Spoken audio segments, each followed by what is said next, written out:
참 좋으신 주님, 은혜와 사랑을 감사합니다. 지난 3일 동안도 우리를 지켜주시고 보호해 주셨다가 오늘 수요일 밤 잊지 않고 이 자리에 나와서 기도로서 우리가 또 주님 앞에 나아오게 하심을 감사합니다. 오늘 수요일 밤도 주님 앞에 나아갈 때 귀한 은혜의 시간이 되게 도와주시고 주님만 생각하며 주님 앞에만 은혜를 돌리고 영광을 돌릴 수 있는 귀한 시간 될 수 있도록 주님 도와주시옵소서. 감사드리오며 예수님의 이름으로 기도합니다. 아멘. 함께 하나님 말씀 보겠습니다. 빌립보서 2장 말씀입니다. 빌립보서 2장 1절부터 11절까지 말씀 함께 교독하겠습니다.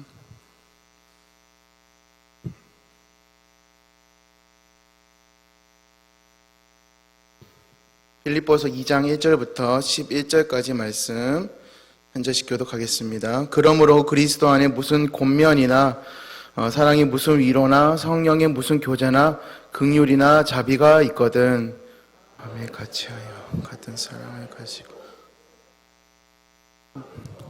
아무 일에든지 다툼이나 허영으로 하지 않고 오직 겸손한 마음으로 각각 자기보다 남을 낮게 여기고 자기 일을 돌볼 뿐더러 사람들의 일을 돌봐 나의 기쁨을 충만하게 너희 안에 이 마음을 품으라. 곧 그리스도 예수의 마음이니 하나님의 본체시나 동등됨을 취할 것으로 오히려 자기를 비워 종의 형체를 가지사 사람들과 같이 되셨고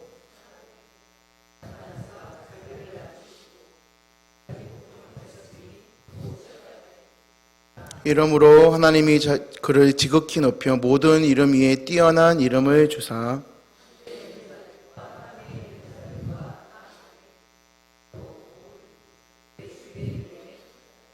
함께 보겠습니다. 모든로 예수 그리스도를 주라 시인하여 하나님 아버지께 영광을 돌리게. 아멘. 할렐루야. 네.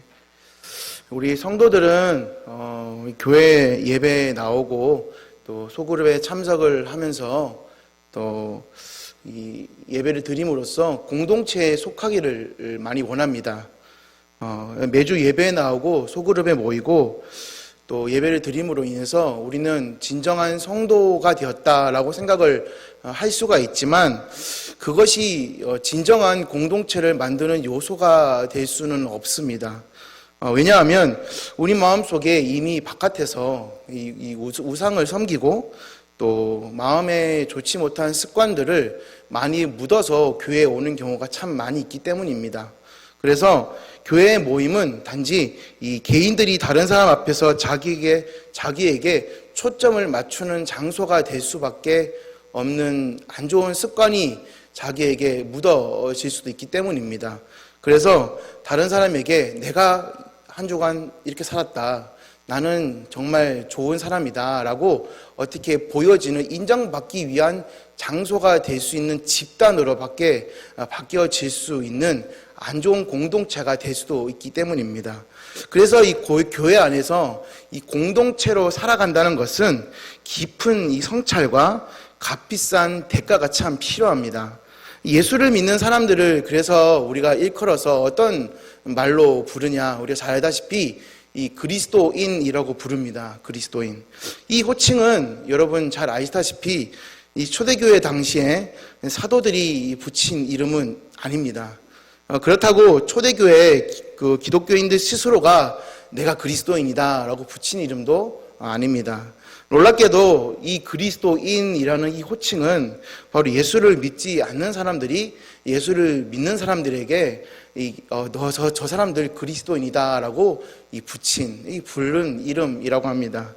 초대교회 당시에 이 안디옥 교회 성도들에게 처음으로 이 그리스도인이라는 호칭이 사용되었다고 합니다. 즉, 이 사도 바울과 이 바나바가 안디옥에서 1년 동안 말씀을 가르치고 다녔는데, 그때 주위 사람들이 예수를 믿는 사람들을 보고 그리스도인이라고 불렀다고 합니다.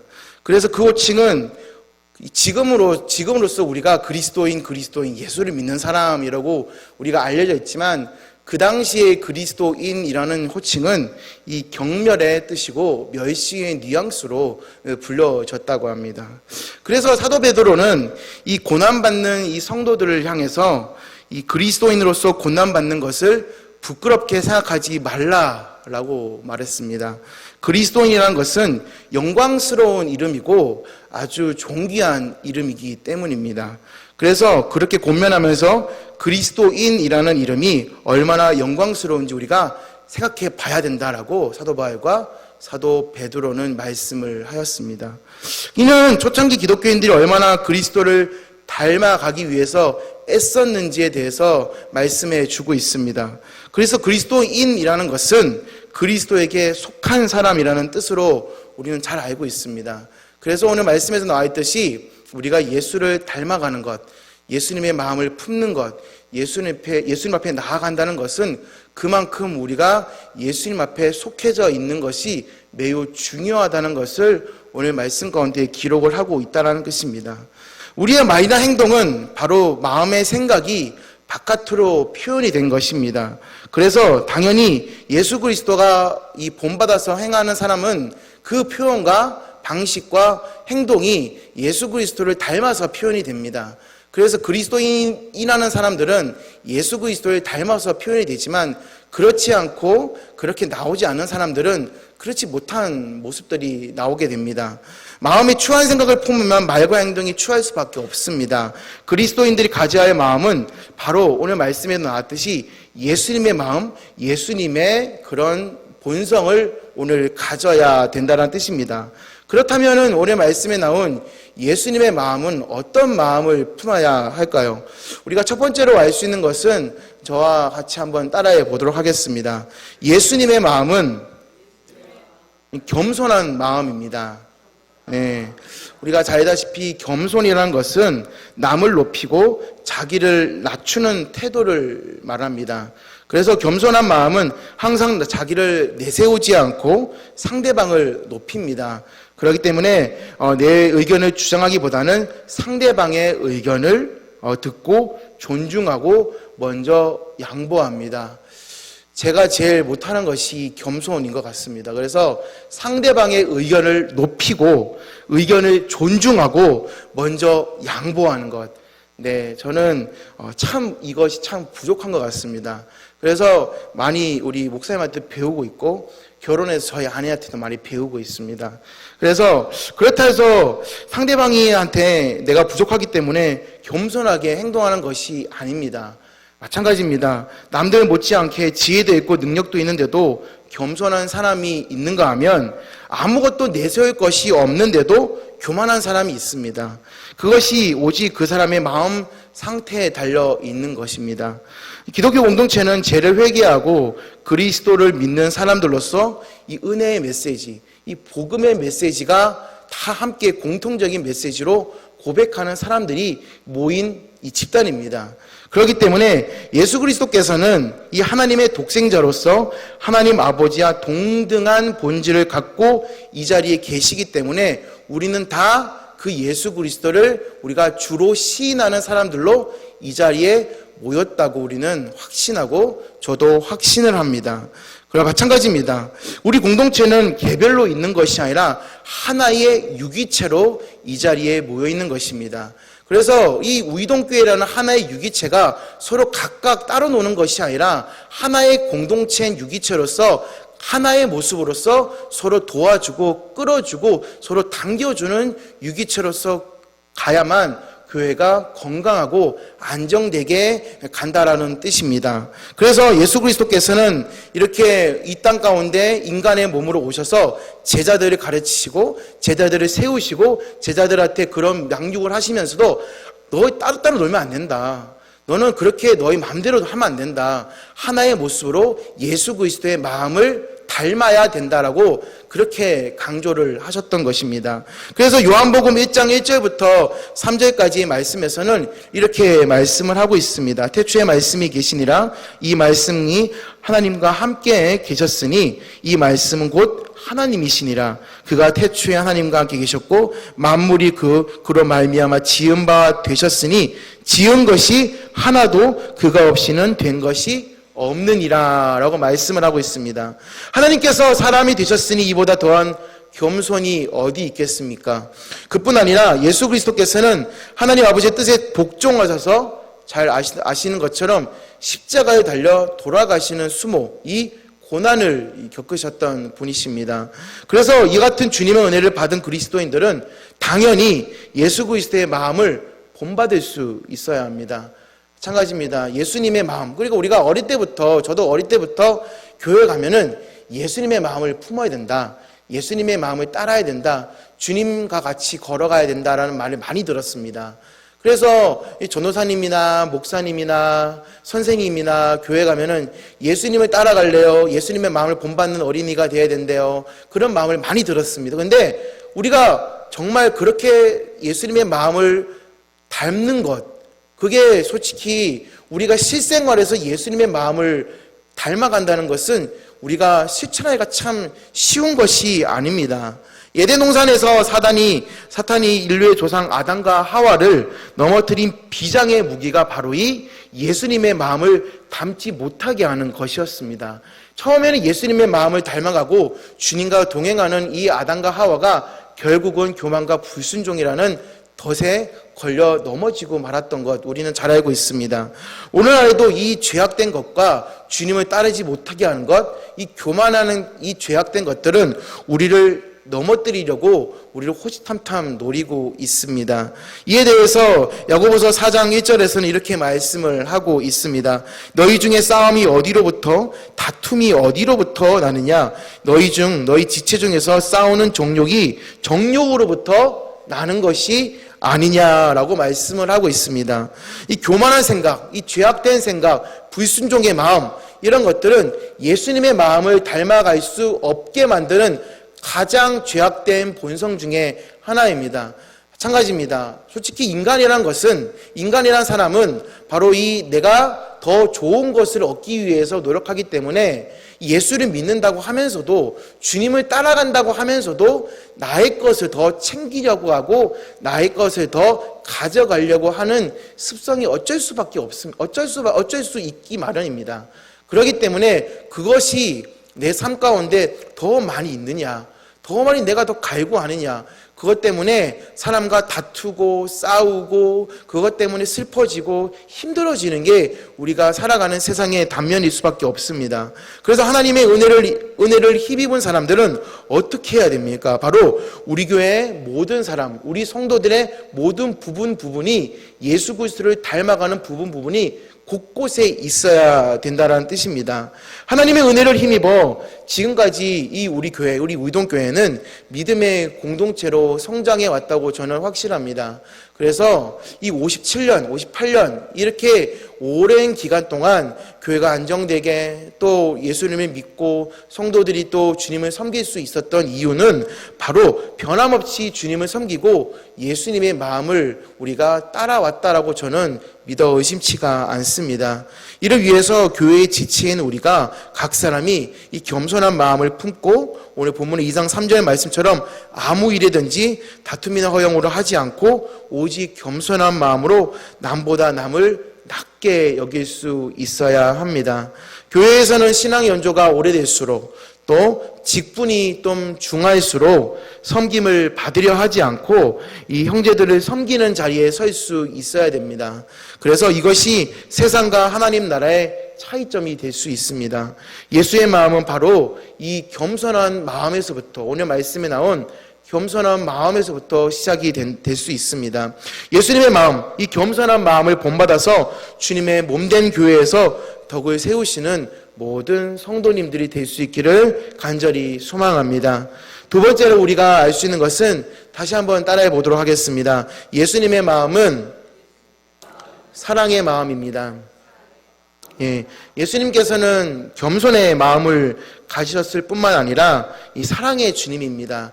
너무나도 진부할 수 있지만 예수님께서는 사랑이 많으신 분이십니다. 그래서 그것은 우리를 구원시키려고 자기의 목숨을 희생하신 것을 보아서 알 수 있습니다. 요한복음 15장 13절부터 14절, 13절, 14절 말씀에 보면은 이렇게 말씀을 하고 있습니다. 우리 다 같이 한번 읽어보도록 할까요? 시작.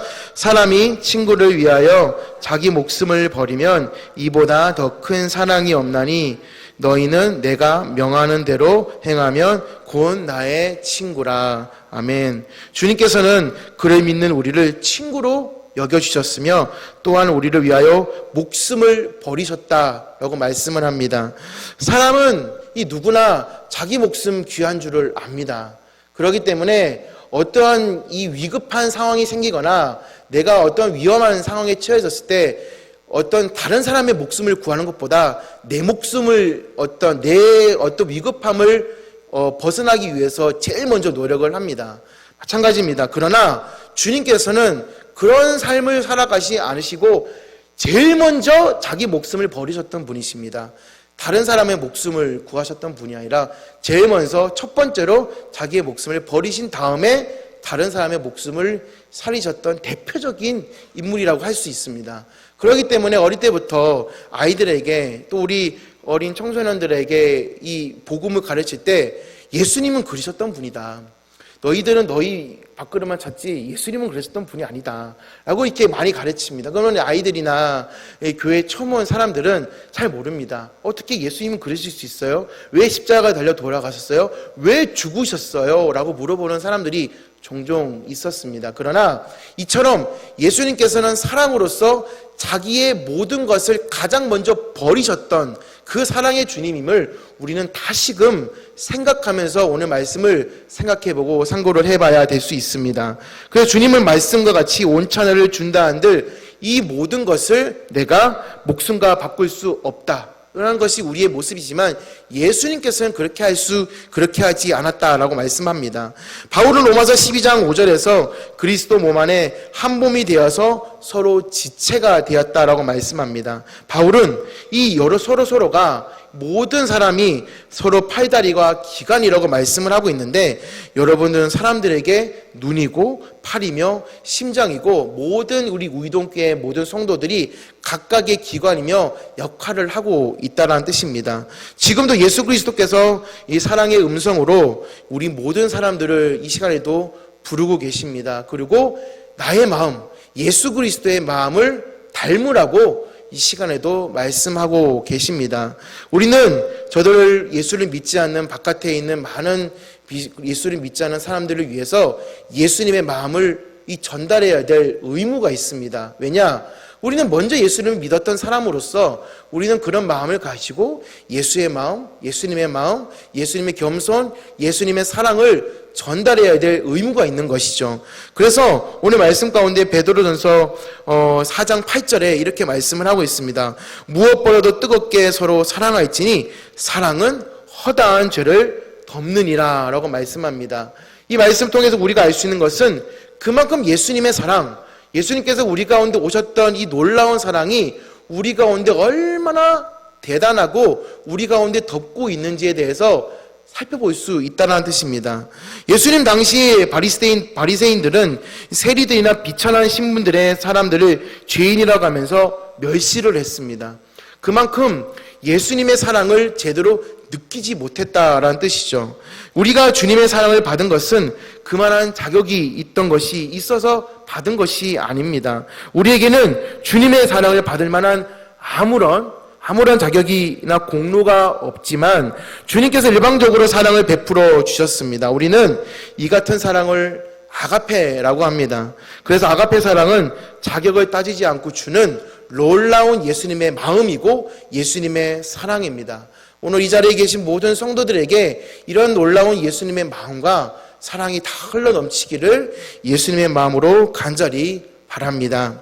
아멘. 세 번째로 우리가 알 수 있는 것은 마지막으로 한번 따라해 보도록 하겠습니다. 예수님의 마음은 온유한 마음입니다. 네, 마찬가지입니다. 우리가 온유하다라는 것은 어떻습니까? 부드럽고 따뜻한 것을 말합니다. 그래서 예수님께서는 이 불의와 타협하지 않으시고 유대 종교 지도자들이나 로마 총독 앞에서나 당당하게 행동을 하셨습니다. 저는 예수님의 이런 삶에 대해서 책이나 성경 말씀을 볼 때 예수님의 생애에 대해서 저는 다시금 머릿속에 묵상을 하고 떠올려 볼 수 있는 기회가 좀 많았습니다. 공부를 해볼 때나 설교 준비를 할 때나 성경을 좀 읽을 때 예수님은 예수님이시니까 저런 것이 아니라 정말 내가 예수님이었다면, 예수님의 마음이었다면 어떻게 저렇게 하셨을까라는 생각입니다. 앞에서 목사님이 저렇게 설교하시니까, 성경 말씀이 이렇게 기록이 되어 있으니까 저렇게 하셨을까라는 것이 아니라 정말 내가 1인칭 시점으로 내가 저 자리에 들어가서 내가 예수님이었으면 저렇게 하셨을까라는 생각을 한번 해본 적도 있습니다. 그러나 정말 내가 예수님이 될 수는 없지만 내가 예수님의 모습으로 그 자리에 있었으면 정말 저들을 사랑하고 저들 가운데 온유한 마음으로 부드럽게 저렇게 할 수 있었을까라는 생각을 해본 적도 있습니다. 근데 저는 절대 그렇게 못했을 것입니다. 그렇게 나를 욕하고 너희를 살리고 구원하러 오는 이 메시아한테 아무것도 모르는 저 사람들이 나를 욕하고 때리고 그렇게 핍박한다는 것은 있을 수가 없다라는 뜻입니다. 저는 역사상 예수님처럼 용기 있는 분은 찾을 수 없다라고 생각을 합니다. 흔히 사람들은 이 용기 있는 것과 이 온유라는 것은 이 조화될 수 없는 것처럼 말씀하시는 분도 있습니다. 그러나 사실은 온유한 사람이 진정 이 용기를 발휘하는 사람입니다. 부드러움 속에 강함이 있다고 합니다. 그래서 용기만 갖고 강한 사람은 결국 부러지고 말지만 이 부드럽고 온유한 사람은 유연하게 사람들을 다가간다고 하지 않습니까? 마찬가지입니다. 우리 가운데 예수님께서는 그렇게 많은 사람들에게 다가갔고 예수님의 사랑을 전했고 예수님의 마음을 전했던 분이십니다. 그래서 요한복음 8장에 나오는 서기관들과 바리새인들이 간음 중에 붙잡힌 여자를 끌고 와서 세우고 예수님께 말하기를 선생이여 이 여자가 간음하다가 잡혔는데 모세의 율법에서는 이런 여자를 돌려쳐 죽이라고 했습니다. 예수님께 선생이여 선생님은 어떻게 하실 겁니까? 라고 물었습니다. 그러니까 예수님께서 너희 중에 손가락으로 땅에 무엇인가를 쓰시고 나서 대답을 계속합니다. 그러니까 일어나서 말씀하시기를 너희 중에 죄 없는 자가 돌로 치라라고 말씀하셨던 장면이 요한복음 8장에 등장을 하고 있습니다. 마찬가지입니다. 예수님께서 이 모습을 보고 이 급박한 상황입니다. 그냥 놔두면 이 여자는 죽게 되고 이 여자는 끌려가가지고 소리 소문 없이 끌려가가지고 없어질 상황이었습니다. 그러나 예수님께서는 그렇게 유연하게 대처하시고 유연하게 용기 있게 그들에게 말로서 타이르는 장면이 나오는 것입니다. 이에 예수님께서는 나도 너를 정죄하지 아니하노니 가서 다시는 이 죄를 범하지 말라라고 이 여인에게 말씀하시고 그 여인을 돌려보내는 장면이 마지막에 등장을 합니다. 마찬가지입니다. 우리가 내 마음 가운데 저는 죄를 짓고 살아갑니다. 우리는 한시도 죄를 짓지 않고 살아갈 수 없고 한시도 우리가 내 가운데 죄악된 본성이 남아서 주님 앞에 나아갈 수밖에 없는 존재입니다. 그러나 주님께서는 내 안에 오셔서 예수님의 마음을 부어주시고 온전히 예수님의 마음 가운데 온유한 마음, 겸손한 마음, 그리고 사랑의 마음을 계속적으로 담아주시는 것을 저는 체험할 수 있었습니다. 우리 귀한 성도들의 마음 가운데서도 이런 예수 그리스도의 마음이 계속적으로 샘솟는 그런 시간들이 넘치시기를 간절히 바랍니다. 그래서 우리가 이 살아가는 세상 가운데 이런 겸손한 마음, 이런 사랑의 마음, 이런 온유한 마음들이 넘치는 사람들이 좀 많았으면 좋겠습니다. 그러나 사람들에게는 친절하지만 또 내 주변에게는 친절하지 않는 그런 사람들이 요즘에는 참 많이 있습니다. 성도된 우리 그리스도인들은 이처럼 예수님의 마음을 본받고 신앙생활을 할 수 있어야 합니다. 사랑과 겸손, 온유의 마음보다 더 많은 것을 주님께서는 말씀 속에서 우리 가운데 보여주고 싶어 하십니다. 사랑하는 여러분, 우리 본문으로 다시 돌아와서 오늘 사도 바울은 오늘 본문 1절부터 4절까지 말씀에 다시금 우리에게 권면을 하고 있습니다. 오늘 빌립보서 2장 1절부터 4절까지의 말씀을 우리 다시 한번 한 목소리로 읽어보도록 하겠습니다. 시작. 그러므로 그리스도 안에 무슨 권면이나 무슨 위로나 성령의 무슨 교제나 긍휼이나 자비가 있거든 마음을 같이하여 같은 사랑을 가지고 뜻을 합하여 한 마음을 품어 아무 일에든지 다툼이나 허영으로 하지 말고 오직 겸손한 마음으로 각각 자기보다 남을 낮게 여기고 자기 일을 돌볼 뿐더러 또한 각각 사람의 일을 돌보아 나의 기쁨을 충만하게 하라. 아멘. 말씀을 맺겠습니다. 우리가 이 세계적으로 이 음식을 평가하는 이 기준표인 이 미슐랭 가이드라고 있습니다. 제가 또 음식 얘기를 하니까 또 그러난가 보다. 저 목사님 또 음식 얘기하는구나. 그런데 세계적으로 음식을 평가하는 미슐랭 가이드라고 프랑스에서 만든 기준표가 있습니다. 그래서 그 평가 기준표에 보면은 세 가지가 나온다고 합니다. 첫 번째는 무엇이냐고 하면은 그 해당 지역을 방문하면 둘러볼 가치가 있는 훌륭한 음식점인가. 두 번째는 무엇이냐면 본래의 여행지에서 다소 떨어진 지역이라도 이 요리를 맛보기 위해서 가던 길을 돌아서 가도 될 정도로 방문해 볼 가치가 있는 레스토랑인가. 세 번째는 무엇이냐면 오직 이 음식점을 방문하기 위하여 그 지역을 방문할 정도로 그 지역을 여행을 가도 아깝지 않을 정도로 수준급의 이 요리를 선보이는 레스토랑인가. 이것이 이 미슐랭 가이드의 이 별을 정하는 세 가지 기준표라고 합니다. 그래서 이거에 충족하면은 이 미슐랭 가이드의 별점을 받을 수가 있다고 합니다. 그래서 요즘에 우리는 이 맛집을 많이 갑니다. 맛집. 예, 그래서 어디 갈 때마다 검색을 해서 이 동네 맛집을 많이 검색을 합니다. 여러분들도 그렇게 가십니까? 그래서 맛집이 아니거나 평이 좋지 않으면 보통 이제 가기가 좀 꺼려집니다. 아, 여기는 평이 별로 좋지 않구나. 여기는 별로 좀 이렇게 별로 안 좋구나라는 생각이 괜히 귀에 들어서 안 가게 됩니다. 우리는 맛집 탐방을 이렇게 많이 하는데 이 교회 또한 이 오직 하나님의 말씀과 예배 때문에 와서 이 예배를 드리고 공동체로 있더라도 아깝지 않을 그런 곳이 바로 지금 여기에 있는 바로 이 우이동교회가 될 수 있어야 하지 않겠습니까? 마찬가지입니다. 이 중요한 것은 말씀을 듣는 것이 아니라 이 들은 말씀대로 행하는 것입니다. 이 실천하는 것입니다. 이를 위해서 우리는 예수 그리스도의 마음을 품어야 됩니다. 예수의 마음을 품지 않고서는 이 진실한 그리스도인들이 되기가 쉽지 않습니다. 예수의 마음 없이는 우리의 겸손과 사랑, 이 온유, 이 긍휼한 마음을 갖는 것은 하나같이 위선에 불과합니다. 그렇게 하는 척밖에 되지 않는다는 뜻이죠.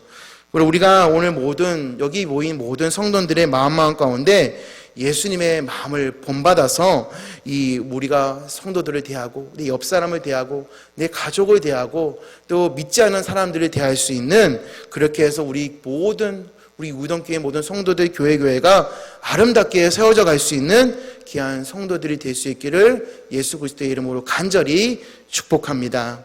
아멘. 우리 시간 함께 기도하며 나아가